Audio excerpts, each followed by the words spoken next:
mga messages of support at medyo nahabag dun sa ating spokes hour kahapon. Hindi ko naman po ninais na ma-depress ang iba, no? Sapat na ako na lang yung natidepress. Pero nakakataba naman po ng puso na ang dami sa ating mga kababayan ang nakidalamhati sa akin nung ako'y um, um, naging isang taon na mumuhay in exile sa mahal kong bayan na Pilipinas. Maraming salamat po at kinukuha naman po natin ang ating lakas sa inyong patuloy na tiwala at suporta. Gaya ng si Tatay Digong po ay kinukuha rin ang kanyang lakas sa inyong suporta at dasal. So ang aking hinihingi po, pagdasal po natin si Tatay Digong. Humingi rin po ako ng pagdarasal dahil ako po ngayon ay talagang nagmumuni-muni na kung anong gagawin. Dahil parang hindi ko na po talagang matiis na mawalay sa aking mga mahal sa buhay. Iniisip ko ngayon siguro na parang okay na rin na makulong panandalian, basta naman madalaw paminsan-minsan ng aking misis at ang aking mga anak at titingnan po natin ang mga options. Siyempre, nandiyan may katotohanan na sa dami ng aking pinakulong, lalo-lalo na yung mga mamamatay tao, gaya ng mga ambatuan, at saka yung mga kidnappers na yung isa po nakakulong ngayon, bagamat hindi pa napapatuloy na nagkakasala, rineklamo na mismo ni Bibi Sara na nagbanta sa kanyang buhay at nagbanta rin sa ating buhay. So alam ko naman po na kung ako ay dadaanin sa proseso, nahaharap muna sa hukuman, magpapakulong, magpa-file ng petition for bail, posible po, no, maging banta sa buhay ko yung pagkakakulong. So lahat naman po yan ay pinag-iisipan ko ng mabuti, pero ang totoo lang po ay talagang napakahirap na isang taon na akong nawalay sa piling na aking mga mahal sa buhay at sa aking inang bayan Pilipinas. So, samahan niyo po ako magdasal for guidance from the Lord at kung ano man ang maging decision ko naman po ay malalaman ninyo. Pero ngayon po sa ating Spokes Hour, ang tanong, nasaan po si Zaldico? Alam niyo po, si Zaldico, dalawang kumpanya niya ang binanggit ni Marcos Jr. na nakakuha ng pinakamaraming flood control project. At ulitin ko po 2 trillion ang linamon ng mga buwaya sa flood control projects. Kalahati nito linamon sa unang 3 taon lamang ng administrasyon nitong Marcos Jr. So talagang maswerte po itong si Zaldico dahil dalawang kumpanya niya ang nakinabang ng todo dito sa mga flood control. So, hindi po natin alam kung talagang sila ay nag-guilty ng pagdarambong, di pa sila napapatunayan. Pero kung paniniwalaan po natin ang sinabi ni Mayor Benji Bagalong, 30% lang sa mga flood control projects ang napunta nga sa proyekto mismo at ang 70% ay kinupit. No? Hindi na kupit ang tawag doon dahil karamihan ng pondo winildasan nila, ninakaw na nila no? Sa talagang pandarambong po ang tawag doon, hindi na kupit. No? Dahil 70% na ang pinag-uusapan natin. Pero ang tanong, nasaan si Zaldico? Alam niyo po, there is justice somehow na pareho kaming wala sa Pilipinas. Pero ako, umalis ako sa Pilipinas dahil alam ko naman po na yung patuloy na investigasyon ng Quad Committee ay para lamang ako'y supilin sa aking karapatan ng malayang pananalita, para ako'y mapatahimik. At ito po ay isang pamamaraan na panggigipit sa mga aliado ng mga Duterte. Pero si Zaldico, nagtatago po siya dahil nagtatago siya sa pananagutan.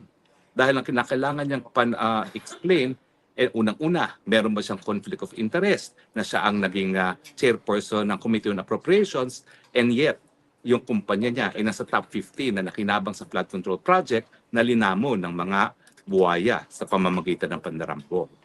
So, ang kapareho lang po namin ni Zaldico ay nasa abroad kami. Ako talaga, umalis ako para iwasan ang panunupil sa karapatan. At yan nga po ngayon ang dinidesisyon na ng bansang Netherlands. Kung talaga ako ay umiiwas sa panunupil, sa panggigipit dahil sa aking paninindigan bilang isang supporter ni dating Presidente Rodrigo Roa Duterte at ni VP Sara. Samantalang itong si Zaldico, malinaw po, umiiwas lang siya na sagutin. Unang-una, anong nangyari dun sa small committee ng Committee on Appropriations kung saan nagkaroon ng sangkatutak na insertions hindi lang para sa mga infrastructure projects, kundi doon sa talagang maanumalyang mga flood control projects. Sino-sino ang mga nag-insert dyan? At syempre yung sinasabi ni Congressman Toby Tiangco na 13 billion worth of insertions sa 2025 budget alone ang ginawa ni Zaldico. At ang dapat nating tanungin pa, paano yung 2024 at 2023 kung saan siya rin ang naging committee chairman ng appropriations, no? Gaano karaming insertions ang pinasok dyan ni Zaldico at ilan at ganong karami sa mga insertions na yan ang napunta sa kanyang dalawang kumpanya, yung Hightone at saka SunWest. So Zaldico, kung nasaan ka man, nako, pareho tayong nasa abroad. Pero di gaya mo, ako'y naghihirap. Dahil wala naman akong construction company na nakakuha ng bilyon-bilyones na mga kontrata ng flood control. No? At syempre, dahil wala naman akong ganyang kalaking mga pera, ako po ay nagdidildil kumbaga. No? Sa katunayan po, itong paglabas ko ngayon ay naging abala lang kami dahil naghahanap kami ng venue para nga dun sa finale sa activities na gagawin namin para sabayan nga yung pagbibista kay Tatay Digong, yung confirmation of charges. No? So actually ako po, hindi naman ako talaga kumakain sa labas. Lahat linuluto ko dahil napakamahal dito sa Europa. Kaya iniisip ko, wow, si Zaldico talagang yung kanyang mga kamag-anak, no, yung kanyang pamangkin, nakakabayad ng 750,000 samantalang ako, wala pong biro. Mula nung isang taon na akong naalis sa Pilipinas, wala pa po sigurong 10 beses na ako'y nakakain sa labas. Dahil talaga naman pong di hamak, napakamahal po ng bilihin sa lahat ng lugar kung nasaan ako nagpunta. No? Noong una ko pong pinuntahan na lugar dahil hindi naman ako magpalabas, dahil ako nga po ay hinahanap, talagang sa bahay lang ako. Nung pangalawa rin po, hindi rin ako makalabas, bagamat pinayagan ako lumabas ng 2 beses sa 2 buwan, once a week. At dito po sa Netherlands, talaga naman pong napakataas ang presyo ng bilihin. Hindi ka po pwedeng kumain sa labas. No? Kaya collectively po sa isang taon, siguro po mga 10 beses lang ako nakakain sa labas. No? Pero okay lang naman po yun dahil God is good. Binigyan naman niya ako ng kakayahan magluto. At mukha naman masarap naman ako magluto. In fact, dinadayo aking luto no, sa aking bahay ngayon dito sa Dahig. Pero ikaw, Zaldico, naku, yung pamangkin mo, 750,000, money lang yan. No? So I could imagine kung gano'ng karangya ang buhay mo ngayon sa Amerika. No? Huwag na natin ikailayat. Ang tanong, masisikmumura mo ba yan? Na ang buong sambayanan ngayon ay kinasusuklaman ka. Dahil alam nila na, gaya ng sinabi ni Magalong, lantaran talaga yung korupsyon pagdating sa mga flood control projects at ikaw nga ay pinakamalaking nakuha. Isa sa pinakamalaking nakuha sa flood control projects. At ang nakakabuisit pa sa taong bayan, ikaw mismo nagbigay siguro ng pondo para magkaroon ng kontratang ganyan ang inyong mga kumpanya. So, hindi ko lang alam kung paano ka makakatulog dyan. Kasi alam nyo nga, sinabi ko sa inyo, client number 1 ko ang ama niya. Ang ama niya na si Delfin ko, nako, napaka-low-key po, napaka-humble. Hindi po yan nabuhay ng marangya. Bagamat alam ko ng mga panahon na yon, may kaya na rin. Nakatira nga po siya sa Bliss, sa SM North. At ang kanyang konsepto ng trip, magpapamasahe at linilibre na ako ng masahe doon sa napakatigas namang masahe. No? Siyempre, bata pa ako ng mga panahon na yon, no? Fresh out of law school. No? At talaga naman kung makita mo yung buhay ni Delfin ko, ibang-iba sa naging buhay nitong si Zaldico na may sariling Agusta helicopter. Hindi ko na po alam kung ilan ang mga magagara niyang kotse, nakatira sa marangyang mayaman na subdivision. Ibang-iba po talaga ang kanilang mga mundo. Pero ang masasabi ko lang, si Delfin ko talaga namang respetado. Bagamat siya ay kontratisto, kinikilala na matinong negosyante at walang nagdududa na merong kababalaghang ginagawa sa pera ng taong bayan. Hindi ko alam ngayon kung paano hinaharap ni Zaldico ang publiko. No? Ngayong pinagdududahan siya na napakalaking pondo ang nakalap galing sa gobyerno. Pinagdududahan lang naman po. Kasi hindi pa naman siya napapatunayang nagkakasala.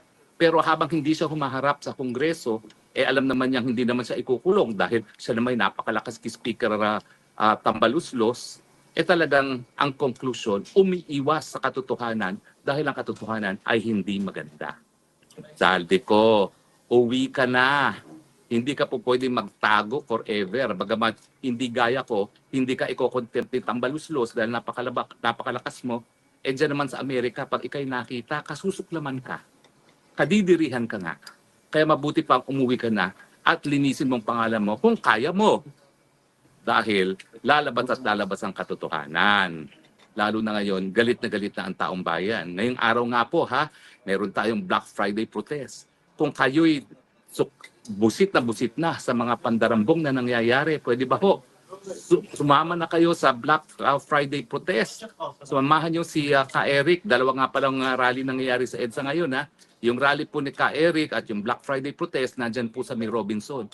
Kinakailangan po ang galit ninyo hindi lang sa internet. Kinakailangan ang galit ninyo makita diyan sa lansangan. Ipakita natin muli na ang taong bayan ay tunay na soberenya at kapag ang taong bayan ay nagsabing tama na, sobra na, kinakailangan magbago na. At malinaw na po ang panawagan natin ngayon dahil ang Marcos Jr. ay pinayagan ang kumpanya ni Zaldico na nagbigay sa kanya ng napakadaming kontribusyon ng eleksyon para makorner ang mga manumaliyang 1 trillion worth of flood control projects. Kinakailangan Marcos resign. Hindi po pwedeng siya ay naghuhugas kamay. Ang katotohanan, hindi naman mangungurakot ng ganyan ang mga otratisa at mga politiko kung hindi niya binigyan ng basbas. O di naman kaya siya ay nagbulag-bulagan dahil yan ay mga kakampi niya. So ang ating sigaw ngayon sa Black Friday protest, Marcos resign, tama na, sobra na, lumabas na po kayo. Ano ba yan? Nadadaig na naman tayo ng ating mga kapatid